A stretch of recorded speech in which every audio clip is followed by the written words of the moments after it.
Hey everyone, welcome back. Ready for another deep dive? Definitely. So it's this English learning podcast called Daily Money Briefing. Huh. Interesting. Okay. It's actually pretty cool. You get the Yeah. financial news and kind of a language lesson all in one. Oh, I like that. Sort of killing two birds with one stone. Exactly. Today, we're jumping into a really surprising mix of global headlines. Yeah, definitely surprising. Our mission is basically to connect the dots between some recent developments, geopolitics, tech, economics that, well, they don't seem related at first glance. Yeah. We've dug through a bunch of sources, and honestly, the connections are pretty eye-opening. It's interesting, isn't it? These aren't just, separate news items. They could actually be signs of major shifts, maybe even turning points. It really shows how interconnected things are. Okay, let's start with something huge. A really stunning geopolitical pivot. U.S. President Donald Trump announcing a complete and total ceasefire between Israel and Iran. I mean, that feels unexpected, right? Especially after things seem to be escalating. Oh, absolutely. It seems counterintuitive. The background here, the context is key. This came after Iran launched a very limited counterattack. This was apparently following reported U.S. strikes on some Iranian nuclear sites. Well, critically, Iran's action reportedly caused zero casualties and no real infrastructure damage.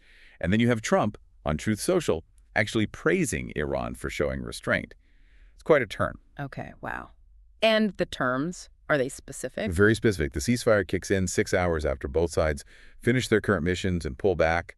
Iran goes first, then Israel follows 12 hours later. Yeah. And importantly, Reuters confirmed this with a senior Iranian official, so it seems concrete. Right. So if this actually holds, that's potentially a massive step back from the brink in the Middle East, a really striking development. Definitely one to watch. And this theme, of sudden shifts, it's not just politics. We're seeing big waves in the tech world, too. Specifically, Tesla finally unveiling its Robotaxi. People have been waiting for this for ages. For a long time. And the market, it seems to have reacted extremely well. Phenomenally well, actually. Tesla stock, just on June 23rd, jumped 8.23%, closed at $348.68. That adds something like $100 billion to its market cap.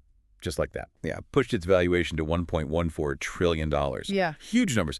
Elon Musk even put out a statement congratulating his AI and chip teams, called it the result of 10 years of relentless work. So for you listening, this isn't just about Tesla's stock price going up, right? Not at all. What's interesting is how this sends ripples across the whole autonomous vehicle space. Think sensor makers, AI infrastructure, investor confidence gets a boost everywhere. Right, those picks and shovels companies, as they say. Exactly. And it connects elsewhere, too. Think about South Korea's EV battery companies. Yeah. They've had a bit of a tough time recently. This Tesla news, it sort of validates the demand for these high-end EV parts. It could give a real boost to what some call the second battery industry. The second battery industry. Yeah, like the raw materials, the components, the specialized manufacturing, everything that goes into the final battery. This could spark renewed interest and maybe investment there. Okay, and that's a neat transition, actually. Speaking of South Korea and its role in global supply chains, their latest economic data adds another piece to our puzzle. They've just seen a surprising jump in exports. That's right. And the figures really back this up. For June 1st to 20th, exports hit $38.67 billion. That's up 8.3% compared to last year. What's driving that? Well, it ties back into tech, actually. Semiconductor exports, up a massive 21.8%. And automobiles did well, too, up 9.2%. Even if you look at the daily average exports, taking out holidays, it's up 12.2%.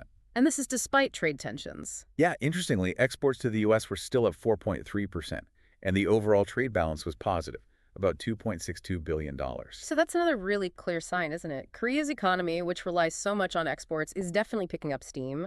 Global demand seems to be stabilizing, maybe even helped along by some of these tech advances. It all seems to link together. So let's try and pull these threads together then. A geopolitical surprise, a tech surge, an economic upswing. Well, when you look at them side by side, You get a picture of a world that's, well, really dynamic and deeply interconnected. It just reminds you how fast things can change, absolutely, the ground is always shifting, often in ways you don't expect. So for you, the listener, maybe here's something to chew on.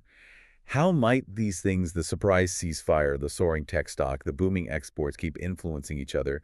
Could they accelerate? What kind of maybe new opportunities or even challenges might pop up? Because these things are all happening and connecting. Something to think about. What stood out most to you from today's insights? Thanks for diving deep with us today.